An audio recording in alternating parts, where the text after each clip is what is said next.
নমস্কার, আমি প্রমীলার রান্নাঘরে তোমাদের সবাইকে স্বাগত। আজকে আমি খুব সহজ পদ্ধতিতে সয়াবিন দিয়ে পেঁপে বানিয়ে দেখাবো। আজকের এই রেসিপিটা সম্পূর্ণ আলাদা, খুব ঝটপট, খুব অল্প ঘরোয়া মশলায় কিন্তু বানিয়ে দেখাবো। আশা করি রেসিপিটা পছন্দ হবে। পছন্দ হলে অবশ্যই লাইক শেয়ার করো। আর আমার চ্যানেলে যারা এখনো সাবস্ক্রাইব করোনি তারা প্লিজ সাবস্ক্রাইব করে পাশে থেকে পুরো ভিডিওটা দেখো আমি কিভাবে বানাচ্ছি, কি কি মশলা নিচ্ছি। ঘরোয়া মশলা হলেও কিন্তু মশলাগুলো যথেষ্ট পরিমাণে নেওয়ার প্রয়োজন হয়। তো যাই হোক, চলো শুরু করে দিই আমার আজকের রেসিপির সঙ্গে থেকো।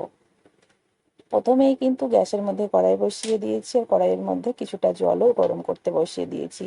আর আমি 1 প্যাকেট মতো সয়াবিন নিয়ে নিলাম। সয়াবিনটাকে এখন ফুটিয়ে নিলেই কিন্তু নামিয়ে নেব।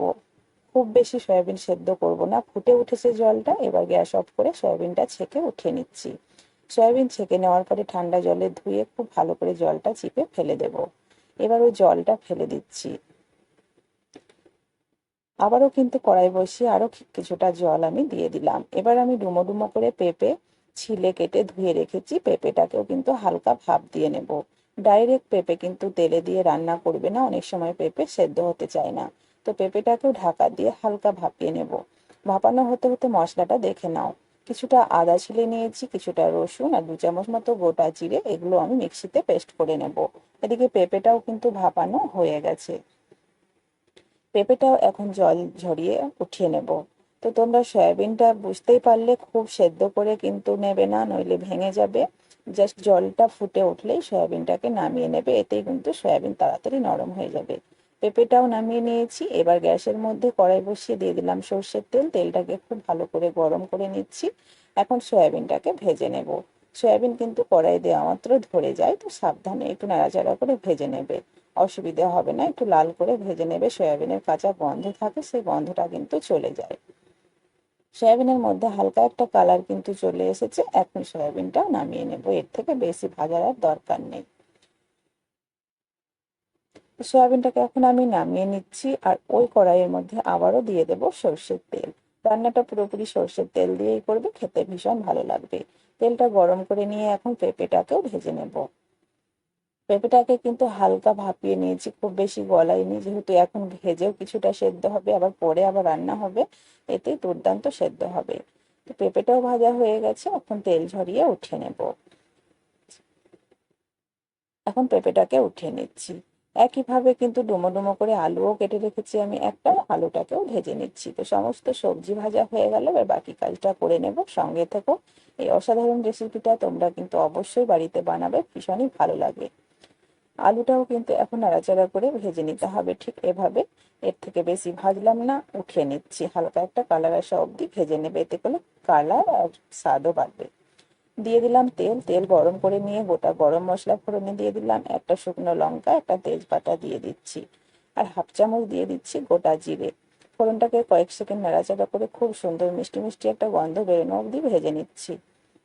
এখন দেখো সুন্দর গন্ধ বেরোচ্ছে, দিয়ে দিচ্ছি একটা বড় সাইজের পেঁয়াজ কুচিয়ে নিয়েছি। পেঁয়াজটাকেও কিন্তু মিডিয়াম আছে এখন হালকা করে ভেজে নেব।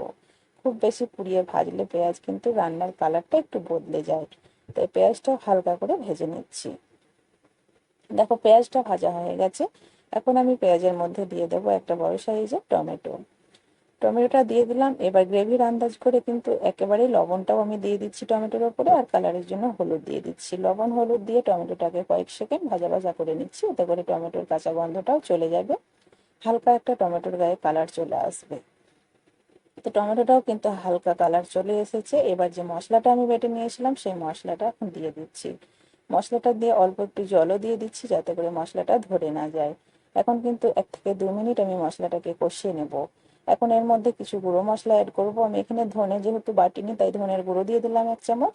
আর এখানে কোনো রকম কাঁচা লঙ্কা ব্যবহার করিনি। ঝালের জন্য আমি লাল লঙ্কার গুঁড়ো দিয়ে দিলাম। ঝালটা নিজেদের মতো করে তোমরা দিয়ে নেবে। সবকিছু মিশিয়ে নিয়ে ঢাকা দিয়ে স্লো আঁচে রেখে দিলাম 1 মিনিটের জন্য।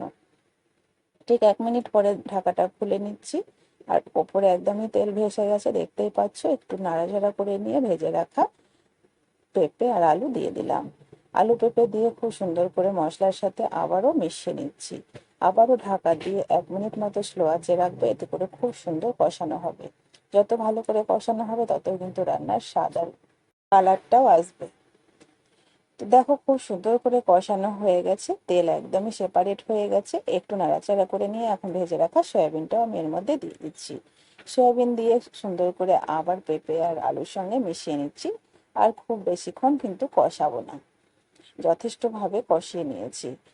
দেখতেই পাচ্ছ কত সহজভাবে ঘরোয়া মশলায় কিন্তু রান্নাটা হতে চলেছে। আশা করি তোমাদের ভালো লাগছে, ভালো লাগলে অবশ্যই লাইক শেয়ার করবে। একদমই কিন্তু আমি মিশিয়ে নিয়েছি। এবার সেদ্ধর জন্য দিয়ে দেব জল। জল বেশ খানিকটা দিয়ে দিচ্ছি, যেন সবজিগুলো ভালো মতো সেদ্ধ হয়, পেঁপে আলু। তাই আরও একটু জল দিয়ে খুব ভালো করে কিন্তু আমি মিশিয়ে দিচ্ছি। এবার কিন্তু ঢাকা দিয়ে আমি স্লো আছে 6 মিনিট মতো রান্না করে নেব। ঠিক 6 মিনিট পরে আমি ঢাকাটা খুলে দেখে নেব রান্নাটা কত দূর হয়েছে। তো 6 মিনিট পরে আমি ঢাকাটা খুলে নিচ্ছি আর দেখে নিচ্ছি পেঁপে আর আলু সেদ্ধ হয়েছে কিনা। পেঁপে আর আলু খুব সুন্দর সেদ্ধ হয়ে গেছে, একদম গলে গেছে, অথচ গোটা গোটা আছে। এখন গ্যাস অফ করে দেব। খুব সুন্দর একটা গন্ধ বেরোচ্ছে। আর তোমরা না বানালে কিন্তু বুঝতেই পারবে না এই রান্নাটার কত স্বাদ। এখন গরম গরম পরিবেশন করার পালা।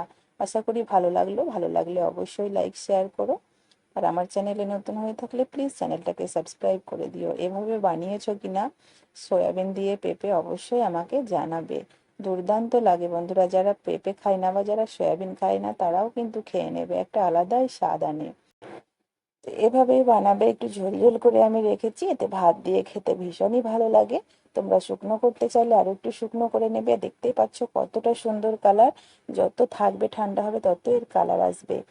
তো বুঝতেই পারলে আজকের ঘরোয়া উপকরণে কত সুন্দর রান্না হয়ে গেল। আজকে এ পর্যন্তই। ভালো থেকো, সুস্থ থেকো, দেখা হবে পরের পর্বে।